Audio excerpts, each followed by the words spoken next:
Cumprimento a amada igreja com a paz do Senhor. Amém. Graças a Deus nesta noite pela oportunidade que Deus nos concede de estarmos aqui cultuando a Deus. Agradeço desde já pela receptividade dispensada à minha pessoa. Agradeço ao presbítero Carlinhos, juntamente com sua família, nossa irmã Inês, missionária, seu filho Gustavo, seu netinho ali. Graças damos a Deus por isso, nos conhecemos já de longa data, ainda desde pequeno, e graças a Deus por isso. E aprove ao Senhor nessa noite trazer-me aqui para estar cultuando a Deus e na oportunidade a porta da palavra sendo-me aberta para a glória de Deus. Meus amados irmãos, abram a vossa Bíblia no livro de Tito, capítulo 2, versículo 11. Epístola do apóstolo Paulo a Tito, capítulo 2, versículo 11 ao 14. Deus já tem falado conosco e continuará a falar, aleluia, por intermédio da sua palavra para edificação. Deus tem palavra para nós, servos do Senhor, e para aqueles que ainda não aceitou a Cristo como Senhor e Salvador e possa estar também vindo a Cristo. Tito capítulo 2, versículo 11 diz assim: porque a graça de Deus se manifestou salvadora a todos os homens. Ela nos ensina a renunciar à impiedade e às paixões mundanas e a viver de maneira sensata, justa e piedosa nesta era presente, enquanto aguardamos a bendita esperança, a gloriosa manifestação de nosso grande Deus e Salvador Jesus Cristo. Ele se entregou por nós a fim de nos remir de toda a maldade e purificar para si mesmo um povo particularmente seu, dedicado à prática de boas obras. Oramos ao Senhor. Senhor Deus e Pai de nosso Senhor e Salvador Jesus Cristo, aqui está a Tua palavra a ser ministrada. Que a Tua palavra, meu Deus, venha operar, fazer o efeito como lhe apraz. Dai-me a graça nesta hora do ministério da palavra. Usa-me pela misericórdia e graça. Edifica este povo. Salva também vidas nesta noite para a glória do Teu santo nome. Assim oro e lhe agradeço. Amém. Podeis assentar. Meus amados irmãos e irmãs, nesta noite, obreiros do Senhor, nós vemos aqui nesta carta do apóstolo Paulo endereçada a Tito. Tito, ele era um grande servo do Senhor, companheiro do apóstolo Paulo nas longas batalhas pelo Evangelho. Paulo está escrevendo esta carta, que também é reconhecidamente uma carta pastoral, tal qual a carta de 1 e 2 Timóteo. Aleluia! A carta de Tito é uma carta pastoral, e Paulo está instruindo Tito, o servo do Senhor, que estava ali na região da chamada ilha de Creta, que hoje compreende uma parte da Grécia. E diz-nos a Bíblia, Paulo estava instruindo a Tito como deveria proceder no cuidado com vários grupos ali na igreja. Por exemplo, como deveria lidar com as mulheres mais velhas, as mais novas. Então ele vai trabalhando ali aquele direcionamento, e ele vai ensinando e instruindo como deveria também agir com os jovens, como deveria agir com todos os grupos ali que constituía a igreja do Senhor. Inclusive também havia os escravos que havia ali naquela região, que de acordo com a cultura prestava então um serviço ao governo romano. Então, ou seja,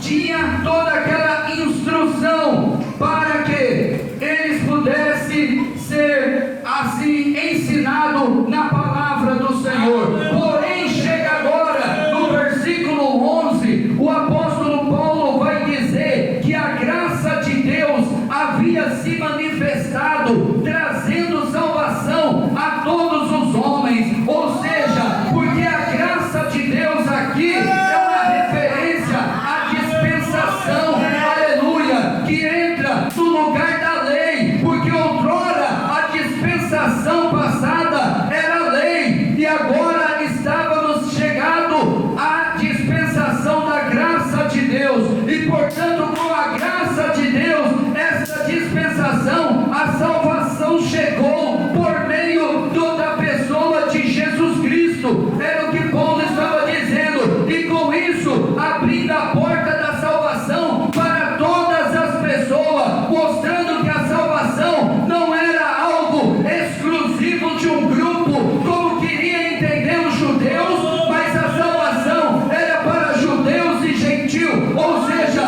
todos quanto cresce em Jesus Cristo pela fé pudesse alcançar a salvação. Era isso que Paulo estava dizendo. A graça se manifestou trazendo salvação. E aí ele vai dizer o seguinte: ela nos ensina que a renunciar à impiedade e às paixões mundanas, ou seja, indicando com isso que a graça de Deus também não dava liberdade para fazer o que quiser, porque a graça de Deus não poderia ser confundida com a libertinagem, porque uma vez que pela graça de Deus eu sou livre, todavia não me permite fazer o que quero. Por isso a graça de Deus trazia, implicava responsabilidade. Ainda hoje é desta forma como a palavra de Deus nos mostra, porque precisamos continuar renunciando este mundo, porque o mundo, meus irmãos, ele é sedutor, ele seduz. Quanta gente que estava na presença de Deus outrora e hoje não estão mais. Por quê? Porque o mundo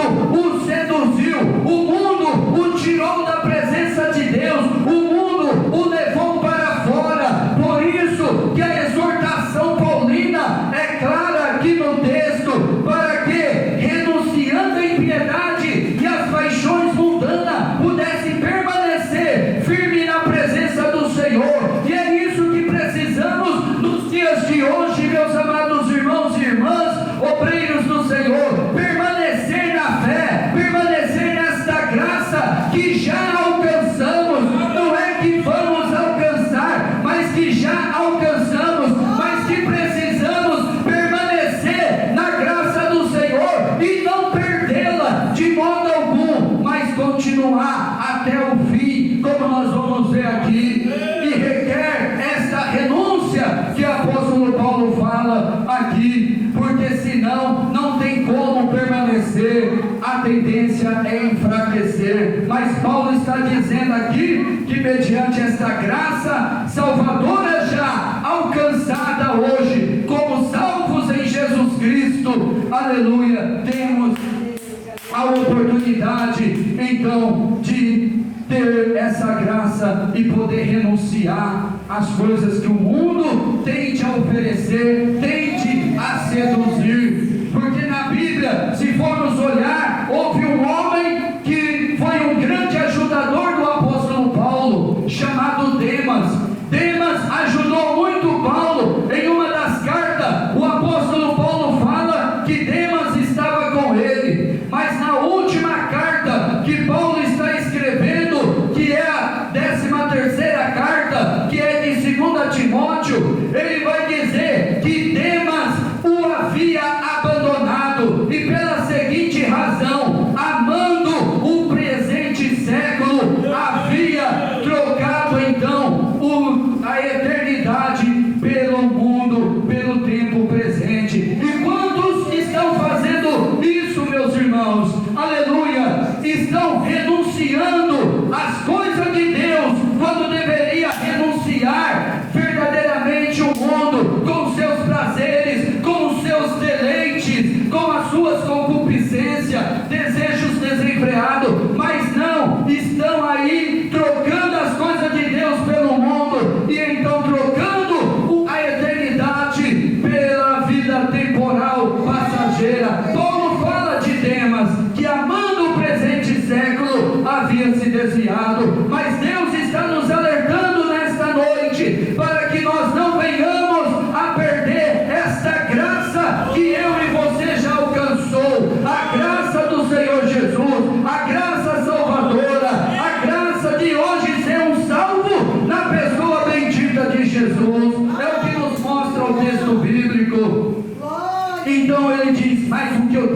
fazer? Qual a minha responsabilidade?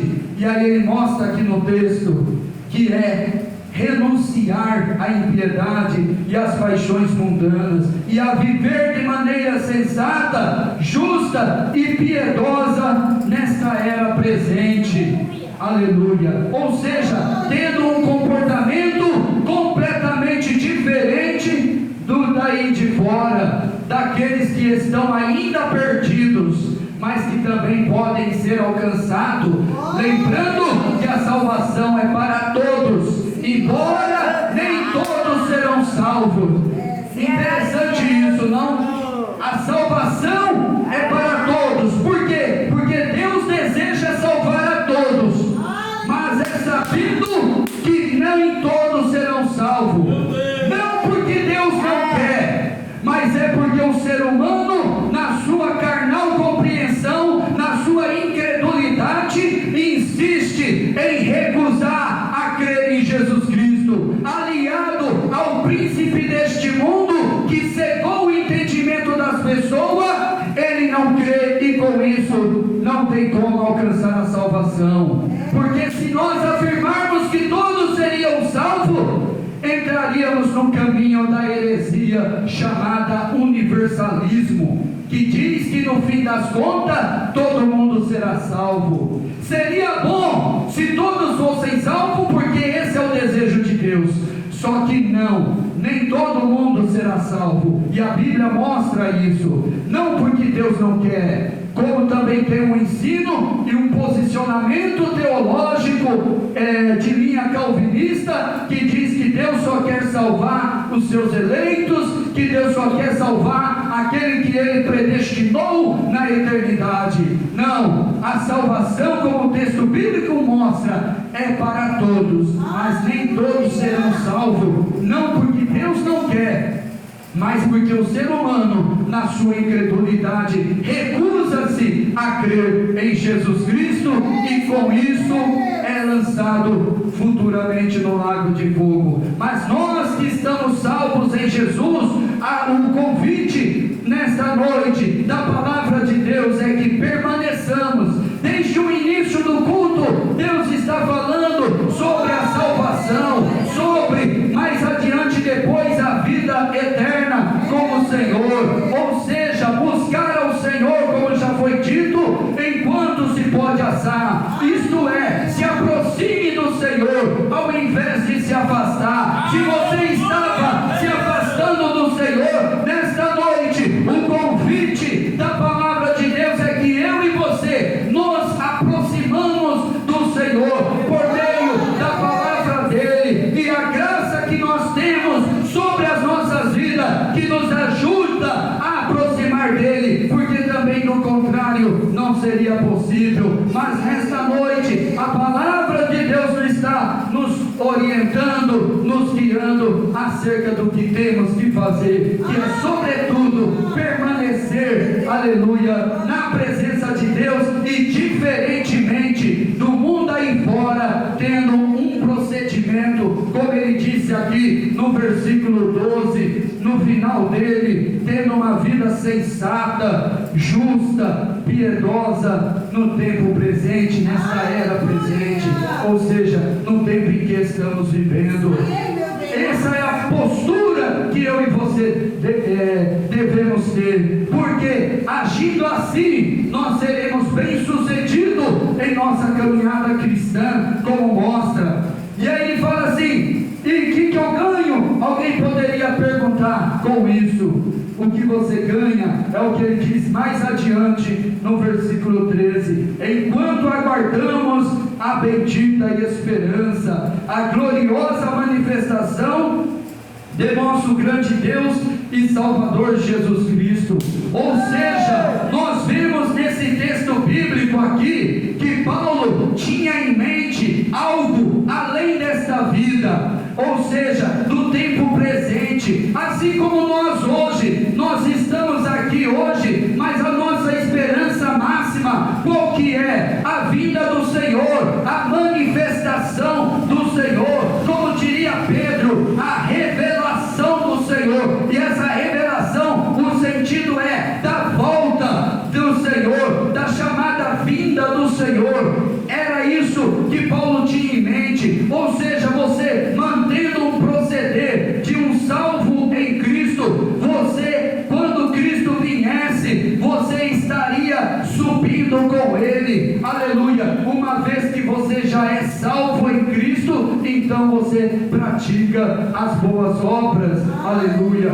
Como consequência de ser salvo, e não para ser salvo, mas porque é salvo. É diferente. Então você estaria apto para, quando Ele voltar, subir juntamente. Por isso que Paulo mostra aqui, ele chama de bendita esperança. E essa esperança é interessante notar, porque é algo certo, não é uma esperança incerta, como muitas das vezes nós poderíamos comparar com as coisas desta vida. E às vezes tem pessoa que diz: eu tenho uma esperança de comprar uma casa. Aleluia, amém. Mas você não sabe se de fato vai poder comprar, se vai ter no fim das contas condição de comprar. Mas a esperança aqui que Paulo fala é de uma esperança certa, de algo que certeiro, que vai acontecer, que é a volta, o retorno, a manifestação, a revelação do Senhor. E uma vez que você estivesse na posição, não teria como ficar para trás. Por isso, meus irmãos, devemos ficar na posição que o Senhor nos colocou e nos conclama a estar, que é aguardando tão somente a vinda do Senhor, aguardando essa esperança que não pode murchar. Pedro vai dizer certa feita, é uma esperança viva. E essa esperança, ainda que muitos hoje estão achando, até coloca-se como algo utópico, algo que não vai acontecer, até líderes que estão apostatando da fé já fez essa colocação. Mas irmãos, aleluia, a vida do Senhor é uma realidade que aparece mais de 389 vezes na palavra de Deus, só no Novo Testamento. Ou seja, é algo certo. E nesta noite foi louvado vários hinos que arremete a vida do Senhor, a esperança e de estar na posição. Porque não basta, meus irmãos, saber que Jesus vem, não basta saber que Ele vai raiar nas nuvens, se eu não estiver preparado. Porque se Ele vier e nós não estivermos preparados, vai ser como disse a cantora Sofia Cardoso há muitos anos atrás em um hino, que para muitos será tristeza, mas para a igreja alegria. Mas para tristeza porque para muitos, porque não estavam preparados. E nós, a Bíblia aconselha na carta aos Tessalonicenses que nós não somos da noite, mas do dia. Aleluia, para que a vida do Senhor não nos pegue de surpresa. Paulo exortou também em outra carta, que é a de Tessalonicenses, que é justamente a primeira carta, a segunda carta, o tema geral daquela carta. Ele fala de outras coisas, mas o tema fundamental da carta de 1 Tessalonicenses, 2 Tessalonicenses, é a vinda do Senhor. É a vinda do Senhor. Então é um tema importantíssimo, que muitas das vezes até caiu em desuso. Mas, meus irmãos, a palavra de Deus nos alerta, porque hoje muitos têm perdido a fé, têm apostatado da fé, e nós não podemos, nós precisamos manter viva essa esperança. Olha só como Paulo tratou, chamando de bendita esperança, mostrando que não era uma esperança qualquer, uma coisa insignificante, uma coisa terrena, mas algo extremamente espiritual. Ele alertava aqui no texto bíblico. Olha só, bendita esperança, que seria a gloriosa manifestação do grande Deus e Salvador Jesus Cristo.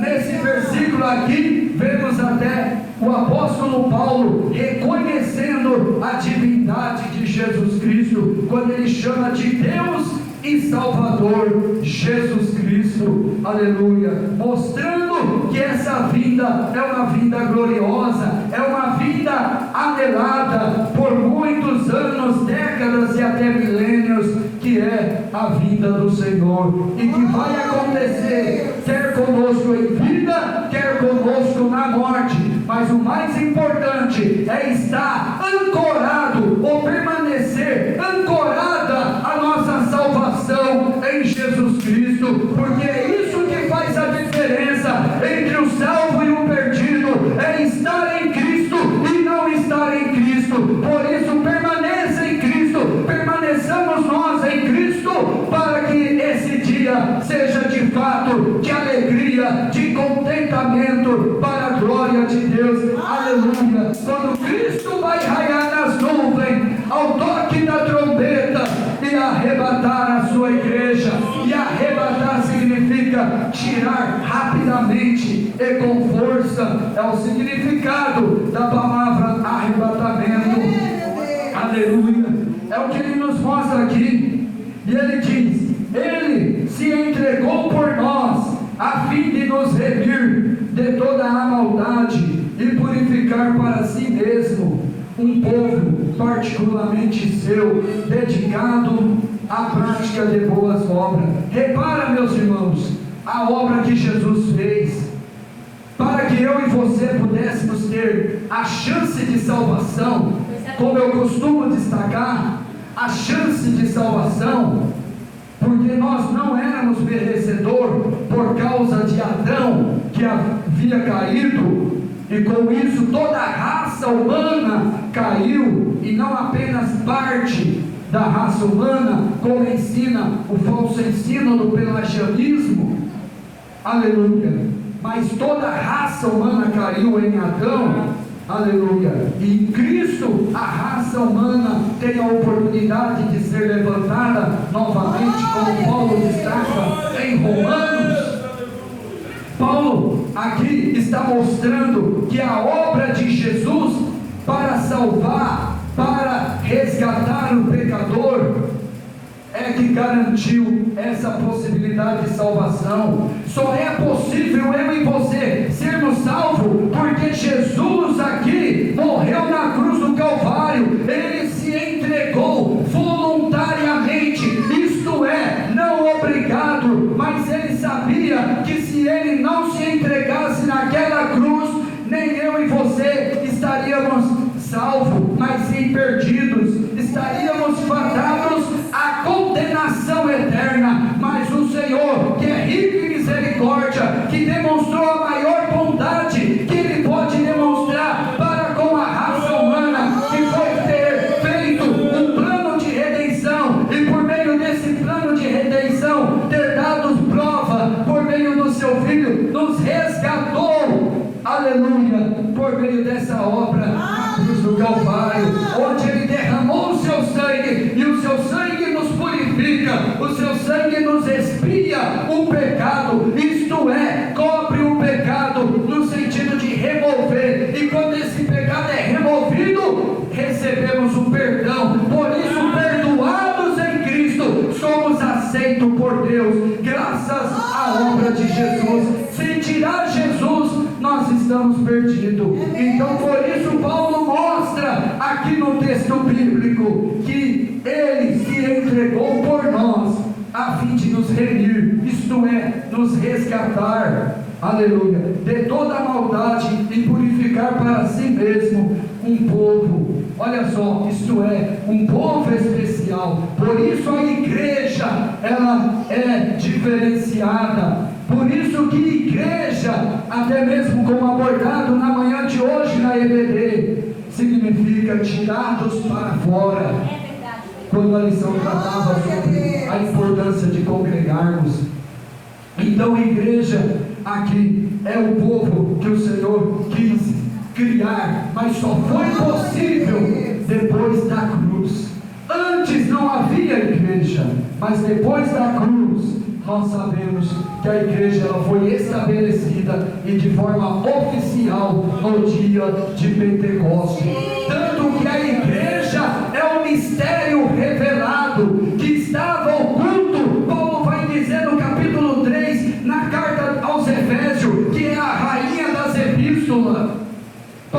dizer que o mistério que esteve oculto, aleluia, no tempo passado, foi revelado no tempo presente, que era uma referência à igreja do Senhor.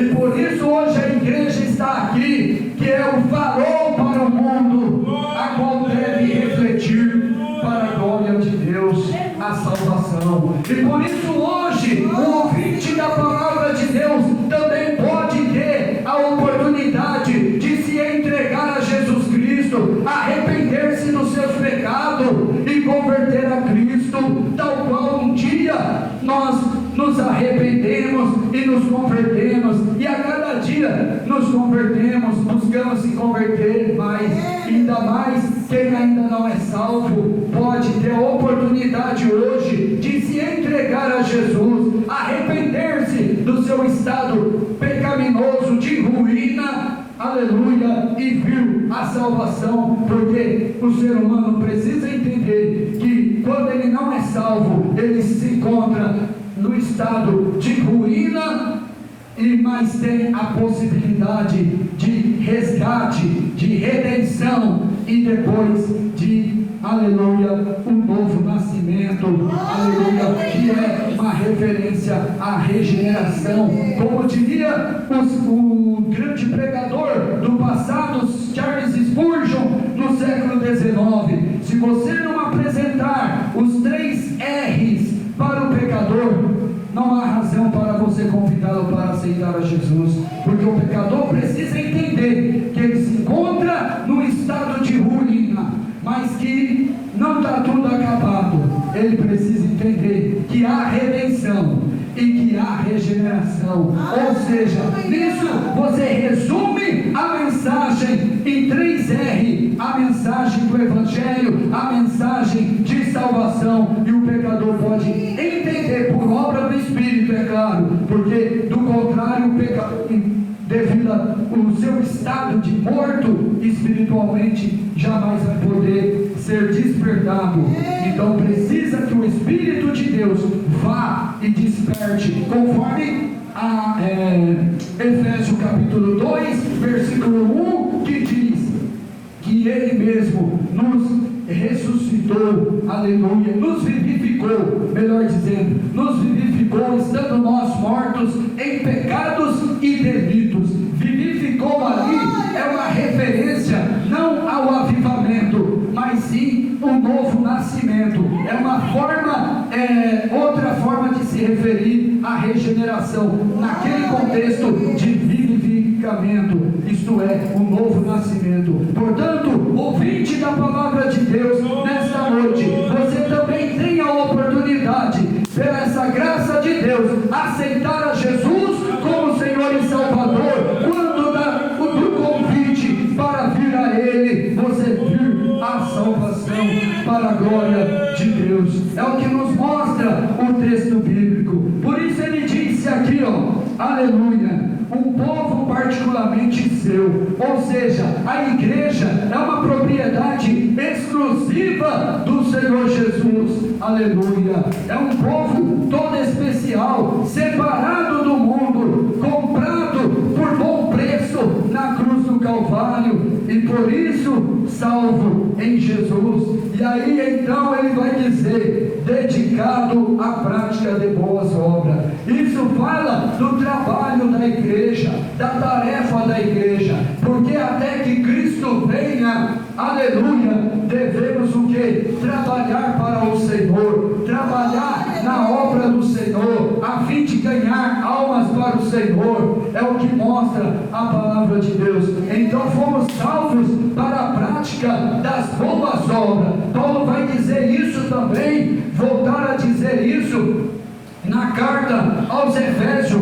no capítulo 2, no versículo 10, sobre que fomos salvos para agora a prática das boas obras, porque o intuito do Senhor nosso Deus é que a igreja, uma vez salvo, não esteja parado, simplesmente de braço cruzado, aguardando a volta do Senhor, não, mas ela esteja trabalhando para o Senhor. É como aquela parábola que Jesus contou certa feita: negociai até que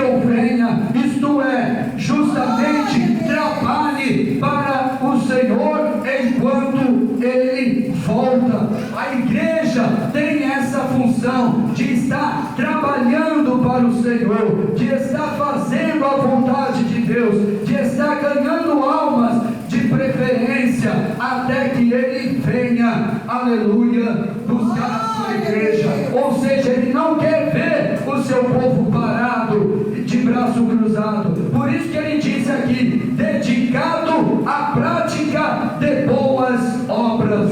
Aleluia. É isso que a igreja do Senhor precisa estar, uma vez salvo, uma vez na posição, preparado. Então, enquanto Ele não vem, eu vou trabalhando para o Senhor, eu vou levando a palavra, eu vou evangelizando, eu vou dando testemunho cristão, o bom testemunho, diga-se de passagem, cristão. É o que nos mostra o texto bíblico da palavra de Deus. Então Paulo estava instruindo a igreja ali do primeiro século, quando ele escreve essa carta, aleluia, orientando as igrejas da região de Creta, aleluia, a qual Tito deveria proceder conforme a orientação. E aí ele encerra o capítulo de número 2, destacando no versículo 15, dizendo para Tito: Tito,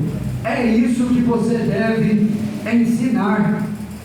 Olha só, é isso que você deve ensinar, exortando-os e repreendendo-os com toda a autoridade, ninguém o despreze. Então veja que Paulo instrui pelo Espírito Santo, porque não podemos perder de vista isso, porque não era uma palavra qualquer, mas era uma palavra inspirada pelo Espírito Santo, e Paulo ia escrevendo ali com a sua pena, aleluia, a carta, e Paulo está dirigido pelo Espírito Santo e dizendo: é isso que você deve ensinar. Meus irmãos, é a mesma coisa nessa noite, é o que o Espírito Santo nos orienta pela palavra. É isso que devemos ensinar o povo a proceder-se corretamente na presença do Senhor, porque nos dias de hoje, quantos mau procedimento, quanta irreverência nas coisas do Senhor, na obra do Senhor, que a gente vê por onde passamos, até mesmo, mas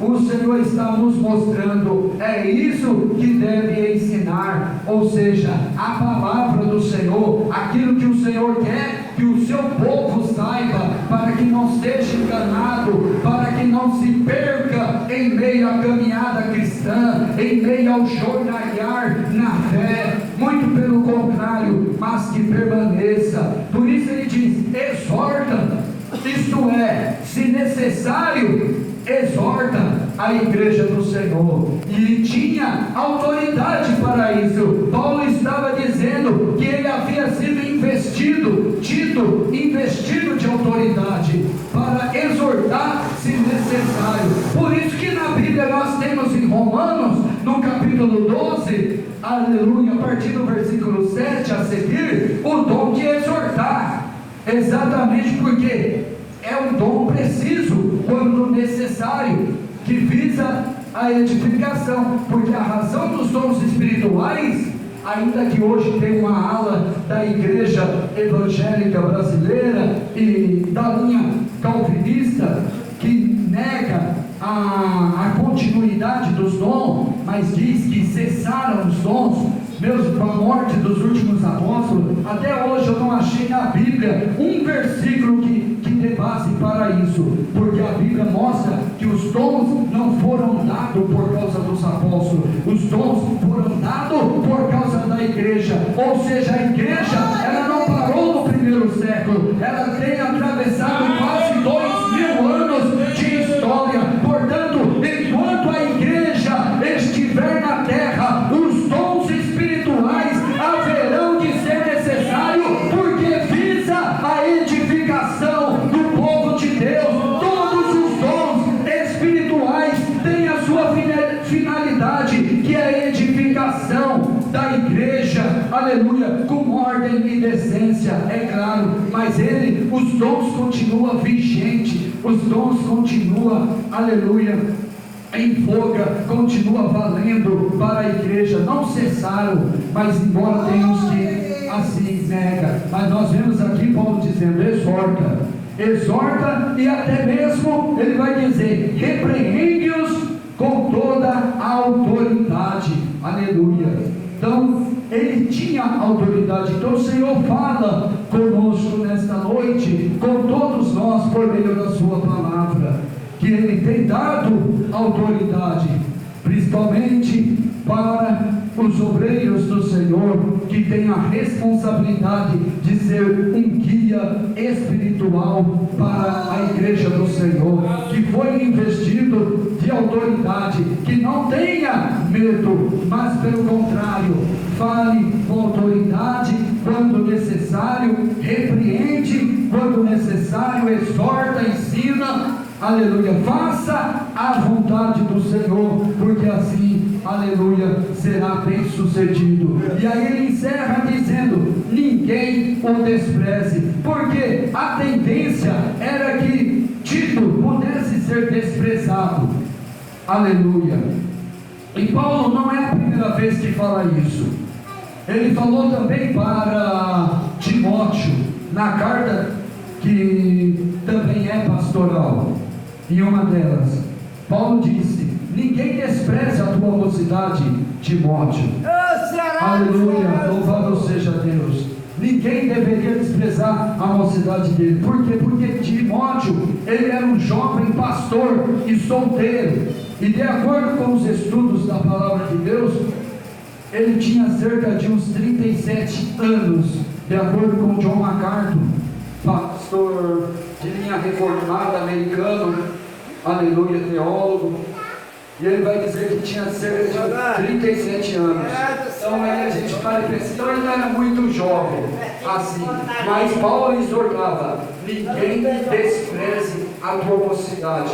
E aqui ele fala também para Tito, ninguém o despreze, porque quando a tendência, meus irmãos, quando a pessoa é colocada nessa posição de autoridade, a tendência é que muitos não o respeitem, não o acate, às vezes até por ser mais jovem do que a quem ele se dirige, por exemplo, a classe mais idosa.